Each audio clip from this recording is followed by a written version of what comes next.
नमस्कार, मैं हूं हरिशंकर व्यास। सेंट्रल हॉल में आपका स्वागत है। आरक्षण का जंजाल कितना गहरा और गंभीर है, इसका प्रमाण हरियाणा में फिर शुरू हुआ जाट आंदोलन है। हालांकि इस बार सब कुछ शांति से हो रहा है। धरना प्रदर्शन और सरकार के बंदोबस्तों के बीच दोनों तरफ जाना समझा जा रहा है कि इस सब से कुछ होगा नहीं। यही आरक्षण के मामले की अखिल भारतीय हकीकत है। गुजरात और हरियाणा दोनों में आरक्षण की मांग को लेकर जो आंदोलन हुआ, उससे सरकार मजबूर हुई, नए आरक्षण का कानून बनवाया, मगर हरियाणा हाईकोर्ट ने उस पर अमल रोका। अब अदालत का ऐसा करना गलत नहीं है। सुप्रीम कोर्ट ने जब 50% आरक्षण की सीमा बांधी हुई है, तो उससे आगे जातियों को आरक्षण कैसे दिया जा सकता है? इसे न्यायपालिका की जिद या अड़ंगा भी नहीं कह सकते, इसलिए कि जातियां इतनी अधिक है कि एक बार 50% की सीमा पार हुई तो अनेक जातियां आरक्षण की मांग को लेकर उठ खड़ी होगी। अभी सीमा है, इसलिए मामला संभला हुआ है। यदि प्रदेश सरकारों, नेताओं और विधायिका को इस मामले में मनमानी करने और 100% आरक्षण करने की छूट हो, तो एक झटके में नई जातियों का आरक्षण आंदोलन शुरू होगा। सब कुछ आरक्षित हो जाएगा। हरियाणा की मनोहर लाल सरकार हो या गुजरात की आनंदीबेन सरकार, इनकी मंशा आरक्षण देने की है, तो इसके बावजूद बात नहीं बनेगी। इनके फैसलों पर अदालत का ठप्पा नहीं लगेगा। उस नाते तरीका यही है कि आरक्षण की कसौटी को आर्थिक बनाया जाए, मतलब जो बेहद गरीब है उनका सर्वजातीय आरक्षण हो।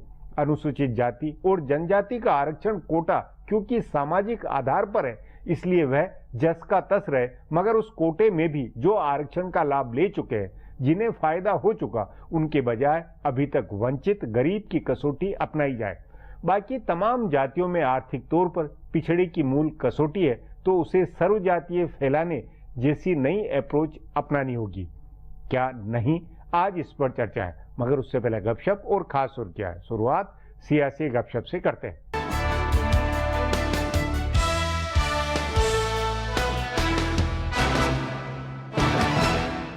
कांग्रेस पार्टी की तंजीम में रद्द-बदल के साथ साथ पार्टी के पार्लियामानी रहनुमा भी बदले जाएंगे। ऐवान ज़ेरी में नए डिप्टी रहनुमा की तकर्रुरी होगी और नया चीफ व्हिप भी बनाया जा सकता है। इसी तरह अगर गुलाम नबी आजाद ऐवान बाला में रहनुमा का ओहदा छोड़ते हैं तो उनकी जगह नया रहनुमा बनाया जाएगा। ऐवान ज़ेरी में कांग्रेस के डिप्टी रहनुमा कैप्टन अमरिंदर सिंह पंजाब के सूबाई सदर हो गए हैं और वजारत आलिया के गैर ऐलानशुदा दावेदार भी हैं। उनकी जगह नया रहनुमा मुंतखब किया जाना है। कांग्रेस जराये के मुताबिक मानसूनी इजलास से पहले नए रहनुमा की तकर्रुरी हो जाएगी। बताया जा रहा है कि राहुल गांधी की पशोपेश ज्योतिरादित्य सिंधिया को लेकर है। अगर उनको मध्य प्रदेश का सदर बनाना है तो किसी दूसरे रुकन पार्लियामेंट को डिप्टी रहनुमा बनाया जाएगा। अगर सिंधिया अभी मध्य प्रदेश नहीं जाते हैं तो वो डिप्टी रहनुमा बन सकते हैं। फिर उनकी जगह नया चीफ व्हिप बनाया जाएगा।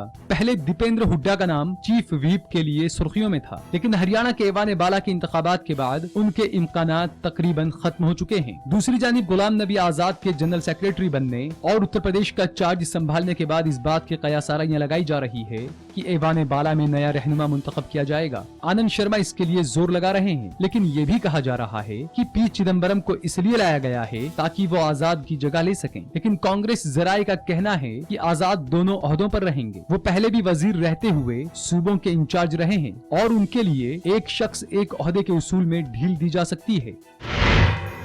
कांग्रेस का शायद ही कोई रहनुमा इतने ओहदों पर रहा हो जितने ओहदों पर गुलाम नबी आजाद रहे हैं। वो मरकजी वजीर रहे हैं, पार्टी के जनरल सेक्रेटरी रहे हैं, जम्मू कश्मीर के वजीर आला रहे हैं और अभी ऐवान बाला में रहनुमा हैं।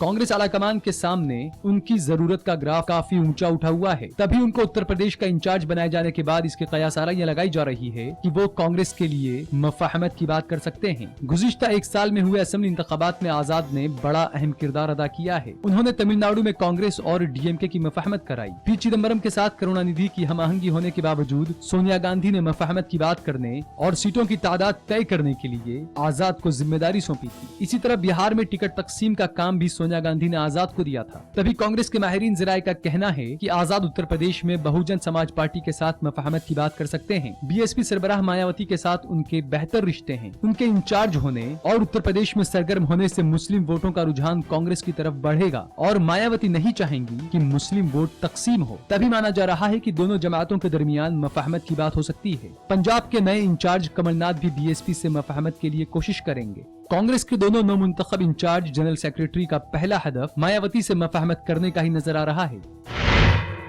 दिल्ली में बरसर इख्तिदार जमात आम आदमी पार्टी के 21 रुकने असेंबली की रुकनियत खतरे में है। इलेक्शन कमीशन किसी भी वक्त उनकी रुकनियत खत्म करने का ऐलान कर सकता है। हालांकि उसके बाद आप रहनुमा इसे अदालत में चैलेंज देंगे। उन्होंने साफ कहा है कि इंतखाबात से नहीं घबरा रहे हैं, लेकिन पहले कानूनी लड़ाई लड़ेंगे। कानून और आइन के माहिरीन का मानना है कि आखिरकार अराकीन असेंबली की रुकनियत जाएगी और ज़िमनी इंतखाबात कराने होंगे। आम आदमी पार्टी के माहिरीन ज़राए का कहना है कि 21 सीटों पर ज़िमनी इंतखाबात की नौबत आती है तो शायद केजरीवाल असेंबली ही तहलील कर दें और अजसरे नो इंतखाबात कराने की सोचें। आपके एक सीनियर रहनुमा का कहना है कि बीजेपी और वजीर आजम नरेंद्र मोदी के खिलाफ माहौल बनाने के लिए ये जोखिम लिया जा सकता है। इससे कुल हिंद सतह पर केजरीवाल की बहादुरी का डंका बजेगा। आप रहनुमा पहले कानूनी लड़ाई लड़ते हुए इस बात की तशहीर करेंगे कि मोदी उन्हें काम नहीं करने दे रहे हैं। केजरीवाल बनाम मोदी की सीधी लड़ाई बनाने के लिए ही आपके रहनुमा बार बार कह रहे हैं कि नरेंद्र मोदी सबसे ज्यादा केजरीवाल से डरते हैं। इस तशहीर के जरिए इंतखाबात की हवा बनाई जा रही है।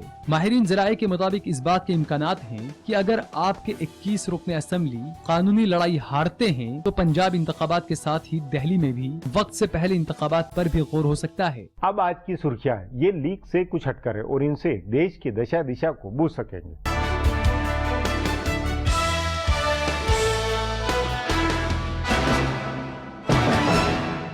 मरकजी हुकूमत ने एयरलाइन से जुड़ी नई पॉलिसियों को मंजूरी दे दी है। नए उसूलों की बुनियाद पर हिंदुस्तानी कंपनियों के लिए गैर मुल्की परवाज भरने के उसूलों को आसान बनाया जाएगा और साथ ही डोमेस्टिक परवाज में इलाकाई राब्ते को मजबूत किया जाएगा। इसके अलावा लोगों से राब्ता करके फिजाई सफर को फरोग दिए जाने का भी काम किया जाएगा। नई पॉलिसी में एक अहम उसूल ये बनाया गया है कि छोटे शहरों और कस्बों के बीच 1 घंटे तक की उड़ानों में ज्यादा से ज्यादा किराया 2500 रुपया होगा। छोटे शहरों और कस्बों के दरमियान हवाई राब्ता बढ़ाने के लिए हुकूमत ने ये पहल की है। अगर इस तरह के रूटों पर परवाज भरने से एयरलाइंस कंपनियों को नुकसान होता है तो उसके 80% की भरपाई मरकजी हुकूमत करेगी। हुकूमत को उम्मीद है कि डोमेस्टिक हल्के में 2022 तक 30 करोड़ हवाई टिकट बिकने लगेंगे और 2027 तक ये 50 करोड़ तक पहुँच जाएगा। बैरून ममालिक की परवाजों में हुकूमत को 2027 तक 30 करोड़ टिकट बेचे जाने की उम्मीद है।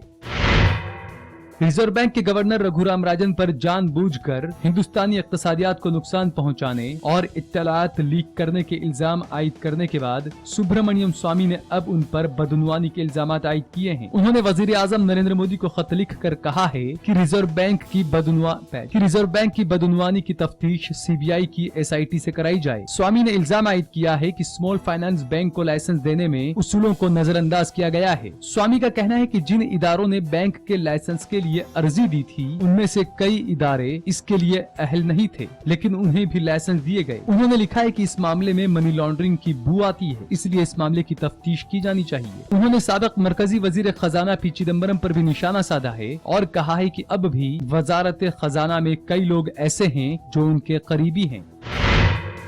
खाने पीने की चीजों की बढ़ती गिरानी को लेकर मरकजी हुकूमत फिक्रमंद है। इस पर तबादला ख्याल करने के लिए मरकजी वजीर खजाना अरुण जेटली ने अहम वज़रा के साथ एक इजलास तलब किया। बताया जा रहा है कि वजीर आजम नरेंद्र मोदी खुद भी इस इजलास में मौजूद थे। गौरतलब है कि गिरानी का अदद 19 महीने की सबसे ऊंची सतह पर चला गया है। इस इजलास में वजीर ज़राअत राधा मोहन सिंह, रामविलास पासवान और दीगर कुछ वज़रा ने हिस्सा लिया। इजलास में खाने पीने की चीजों खासकर सब्जियों वगैरह की कीमतों पर काबू पाने की तरकीबों पर तबादला ख्याल किया गया। दूसरे जरूरी अशिया की कीमत पर काबू करने के बारे में भी इजलास में तबादला ख्याल किया गया।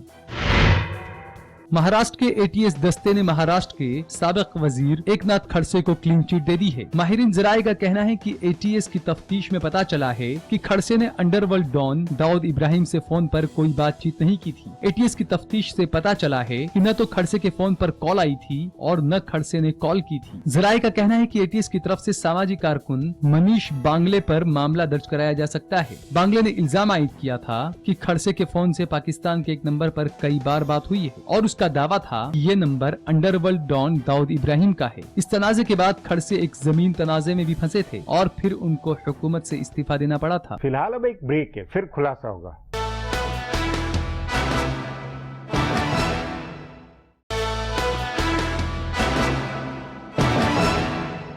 आरक्षण का स्वाद क्योंकि जाट, मराठा, पटेल या कि खाती पीती जातियों को लग चुका है और नेताओं ने क्योंकि इस पर राजनीति की है, इसलिए वे सीमा को तोड़वाने की कोशिश करेंगे। पर न अदालत मानेगी और न आम राय बनेगी। मतलब समस्या का समाधान पुराने चले आ रहे ढर्रे में संभव नहीं है। केंद्र की नरेंद्र मोदी सरकार को नए सिरे से साहसी अंदाज में नई अप्रोच अपनानी चाहिए। इस पर आगे चर्चा करें उससे पहले देखें मेरा ये खुलासा।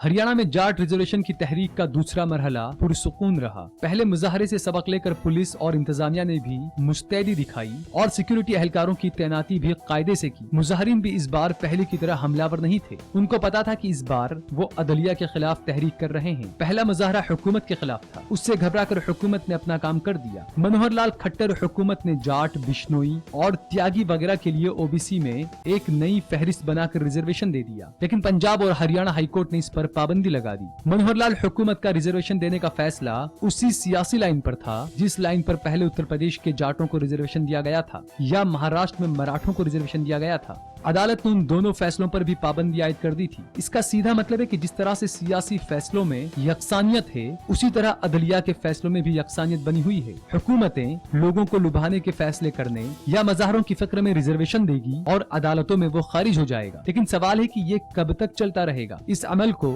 हमेशा के लिए नहीं चलने दिया जा सकता है, क्योंकि इसमें सामाजी और मुंतजिमा दोनों का ढांचा बिगड़ रहा है। आइन में सामाजी और तालीम के हल्के में पसमानदा तबकों को रिजर्वेशन देने का उसूल बनाया गया है। आइन के नाफिज होने के बाद 6.5 दहाई से ज्यादा वक्त बीत जाने पर भी ये तजब्जुब बना हुआ है कि रिजर्वेशन की वजह से कोई भी तबका मजबूत नहीं बना है, या कम अज कम सियासी फायदे के लिए किसी तबके या बिरादरी को मजबूत मानकर रिजर्वेशन की फहरिस्त से बाहर नहीं किया गया है। इसका नतीजा ये हुआ है कि जो रिजर्वेशन की वजह से मजबूत हुए, उनकी कई पीढ़ियां इसका फायदा उठा रही है, जबकि जिन्हें इसका फायदा नहीं मिला वो अब भी हाशिए में पड़े हैं। तभी एलजेपी रुकन पार्लियामेंट चिराग पासवान ने जब कहा कि मजबूत लोगों को रिजर्वेशन का फायदा नहीं लेना चाहिए, तो सोशल मीडिया में इसे खूब सराहा गया। लेकिन ऐसा कह देना या चंद लोगों का रिजर्वेशन छोड़ देना इस मामले का हल नहीं है, क्योंकि पहले उन बिरादरियों को रिजर्वेशन मिल रहा था जो सामाजी और तालीमी तौर से कमजोर है, लेकिन अब तो सामाजी तौर से सबसे दबंग और मजबूत बिरादरियां भी रिजर्वेशन मांगने लगी है। इससे रिजर्वेशन के अंदर कमजोर ग्रुपों को फायदा मिलने के इम्कानात मजीद कम हो जाएंगे। जब सामाजी तौर पर बेहद मजबूत जाट और मराठा जैसी बिरादरियां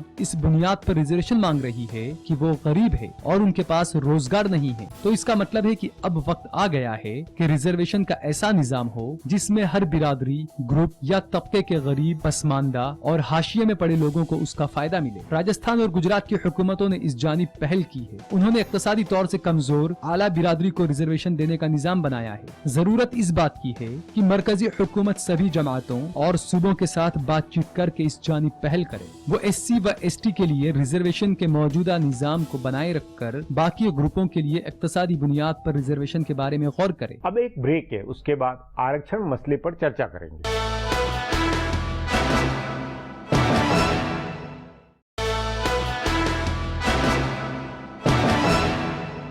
आरएसएस के प्रमुख मोहन भागवत ने आरक्षण समस्या की विकटता और दूरगामी गंभीर परिणामों को समझते हुए नए सिरे से विचार विमर्श की जरूरत बताई थी, मगर उसका गलत अर्थ निकाला गया।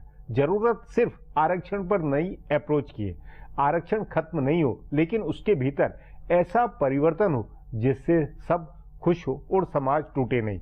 इस पर चर्चा के लिए आज मेरे साथ वरिष्ठ पत्रकार डॉक्टर वेद प्रताप वैदिक है।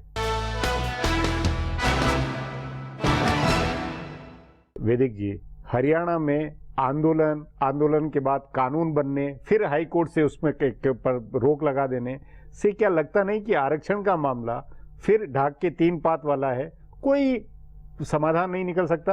आरक्षण का मामला ऐसा बन गया है कि न उगला जाए है न निगला जाए, गले में फंस गया देश के।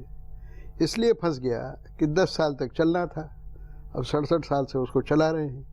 इनकी कोशिश है कि और 40 साल चलता रहे, जबकि पूरे आरक्षण के मुद्दे पर बुनियादी विचार होना चाहिए। वही असली ये कि भले गुजरात हो या हरियाणा हो, प्रयोग हो रहा है कि भाई ठीक है, हमें आरक्षण देने को तैयार है, पर वो 50% की सीमा नहीं हो सकती, और एक बार अगर वो सीमा खत्म हो तो फिर सारी जातियां उड़ जाएगी, फिर तो 100% हो जाएगा। आप देखें कि दक्षिण भारत के कुछ राज्यों ने जाति हटा दी और आरक्षण बढ़ा दिया, ताकि अप्रत्यक्ष रूप से आरक्षण को धोखा दिया जा सके, उस संविधान की धारा को बिल्कुल बोगस सिद्ध किया जा सके। लेकिन उस सबसे भी कोई समाधान होता नहीं है। 4 को आरक्षण देते हैं, 40 और तलवार ले खड़े हो जाते हैं कि हमने क्या किया है, हमको भी दो, हम इनसे ज़्यादा गरीब हैं, हम इनसे ज़्यादा वंचित हैं, हम पे ज़्यादा अन्याय हुआ है। तो ये जो आरक्षण है क्या है, ये अंधा बाटे रेवड़ी अपने अपने को दे। अगर पटेल मांग रहे हैं गुजरात में और मराठा मांग रहे हैं, जाट मांग रहे हैं, तो फिर आगे बाकी दूसरे भी रेडी हो रहा, और गुजर मांग रहे हैं राजस्थान में, तो सब लोग मांगेंगे, तो किस किस को आप आरक्षण देंगे? 100% आरक्षण। इसलिए क्या अब इस मसले पर बुनियादी विचार, जैसा कि आरएसएस के मोहन भागवत ने भी कहा था कि भाई इस पर विचार होना चाहिए, क्या सचमुच में विचार की जरूरत नहीं है, और क्या विचार का मादा इनमें है? बेहद जरूरत है। और मोहन जी ने जो जोर दिया था, मैं उनकी हिम्मत की दाद देता हूँ कि एक मर्द आदमी तो है हिंदुस्तान में कि जो देश के हित की, ईमान की बात बोलता है, जिसको वोट की परवाह नहीं है, जिसको सत्य की परवाह है, देश के हित की परवाह है। लेकिन हमारे नेताओं की समस्या ये है, चाहे कम्युनिस्ट पार्टी के नेता क्यों न हो, जो मार्क्सवादी सिद्धांत के मुताबिक जात पात इसमें भरोसा नहीं करते हैं, उनकी भी हिम्मत नहीं है कि वो आर्थिक आधार पर आरक्षण की मांग करें। जात के आधार पर, जन्म के आधार पर आरक्षण चल रहा है। मतलब आरक्षण को खत्म करने की बात नहीं है, उसका आधार बदलने की बात है। आप ठीक कह रहे हैं, उसको सर्वजातीय बनाने की जरूरत है। बिल्कुल आपने एकदम सही फरमाया कि आरक्षण को हम खत्म करने की मांग नहीं कर रहे हैं। मोहन भागवत जी ने खत्म करने की बात नहीं की, उन्होंने उनका पुनर्विचार करो। जन्म और जात के आधार पर आरक्षण देने की बजाय जरूरत के आधार पर दो। जिसको जरूरत नहीं है उसको आप दवा दे रहे हैं, जो पहलवान है उसको और आप इंजेक्शन दे रहे हैं, जिसको कोई रोग नहीं है उसके भी इंजेक्शन लगाए जा रहे हैं। तो ये देश को कमजोर करने का तरीका है, देश में असंतोष फैलाने का तरीका है, देश में अराजकता फैलाने का तरीका है, विद्वेष फैलाने का तरीका है। अपने को देश में एक संभाव फैलाना है, सद्भावना फैलाना है। ये सद्भावना के मार्ग में सबसे बड़ी अड़चन है। नेता नहीं कर सकते, नेता के कारण वोट राजनीति नहीं हो सकती, तो फिर आखिर रास्ता कैसे निकले? क्या कोर्ट के जरिए हो या कैसे हो, कि किस तरह का कोई तरीका, कैसे इसके लिए बहस बने? कोर्ट के भी हाथ बंधे हुए हैं। संवैधानिक संशोधन हुआ है। कोर्ट अगर उस संविधान को अल्ट्रा वायर्स घोषित करेगी तो संसद में फिर यही नेता लोग उसको दोबारा ले आएंगे। कोर्ट क्या करेगी? इसमें तो जनता को तैयार होना चाहिए। जैसे लोगों ने एलपीजी के सिलेंडर छोड़ दिए, ऐसे जो समर्थ लोग हैं पिछड़ों में या शेड्यूल कास्ट में या शेड्यूल ट्राइब्स में, उन सबको घोषणा करनी चाहिए कि हमको आरक्षण नहीं चाहिए, हम आरक्षण नहीं लेंगे, मामला हल हो जाएगा। जब तक जनता की कार्रवाई नहीं होती है, जनता की तरफ से पहल नहीं होती है, सिर्फ कानून से इन मामलों को हल नहीं कर सकते, वो झंझट बढ़ाएंगे। और अगर ये लोग त्याग करेंगे, जो पहली पीढ़ी आरक्षण से लाभान्वित हुई है वो घोषणा करे कि हमारी ही जाति के और भाई जो हैं, हमारी ट्राइब के जो और भाई हैं, उनको स्थान मिलना चाहिए, तो फिर आप देखिए मामला अपने आप हल हो जाएगा। फिर वो मतलब वो फिर अपने आप एक सोच में गरीबी और जो वंचित है सचमुच के, उनकी पर फोकस बनेगा और उनकी तरफ फिर एक राय बन सकती है। असल बात, वंचितों को, गरीबों को आरक्षण देने का भारत में कोई भी विरोधी नहीं है। हर आदमी चाहता है, आखिर में सब अपने भाई हैं और उनको मौका मिलना चाहिए। सदियों से जो दबे पिसे लोग हैं उनको आगे लाना है। लेकिन मेरा एक कहना और है कि आरक्षण सिर्फ शिक्षा में देना चाहिए, और शिक्षा में आरक्षण देने का मतलब सिर्फ उनको प्रवेश देना नहीं है, उनको भोजन, वस्त्र और निवास उन सब बच्चों को मुफ्त मिलना चाहिए जो गरीबों के बच्चे हैं। अगर 80% बच्चे निहायत गरीब हैं इस देश में, तो उन 80% लोगों को आरक्षण देना चाहिए। अभी 50 को देते हैं नौकरी में, मैं कहता हूँ शिक्षा में 80 दीजिए। जो अमीर लोग हैं, ऊंची जातियों के हैं, शहरी हैं, उनसे फीस लीजिए और उस फीस का जो पैसा आए वो इन गरीबों की सेवा में बांटिए। ये बच्चे जब बड़े होंगे, परीक्षा देने जाएंगे, भर्ती परीक्षा, तो ये तो थूक देंगे आरक्षण पे। हमको भीख नहीं चाहिए, हम अपनी योग्यता से, अपनी मेरिट से हम आगे बढ़ेंगे। गुजरात में अभी एक नुस्खा निकाल के, जैसे हरियाणा में एक नुस्खा निकाल के कि भाई हम कर देते हैं, और फिर उसके बाद जो भी है हमारी मंशा हमारी देने की है, हम कर रहे हैं। इस मतलब एडहोक बेसिस के ऊपर ये जो टाट पट्टी लगाकर और ये जो करके व्यवस्था, इससे कुछ मामला कैसे इस दौर से कैसे आगे निकले, बाहर निकले? देखिए, जो अपने देश के नेता लोग हैं ये उनकी मजबूरी है। अगर आप और हम भी नेता होते तो हम शायद बिल्कुल ऐसा ही करते जैसा ये लोग कर रहे हैं। वो तत्काल इलाज चाहते हैं, तत्काल किसी ने कोई मांग की उसको चुप कर दें। वो दूर के नहीं सोचते कि देश का हित पहले, अपना हित बाद में। वो अपना हित पहले सोचते हैं कि मेरा कहीं वोट नहीं कट जाए, मेरी कहीं कुर्सी न उलट जाए।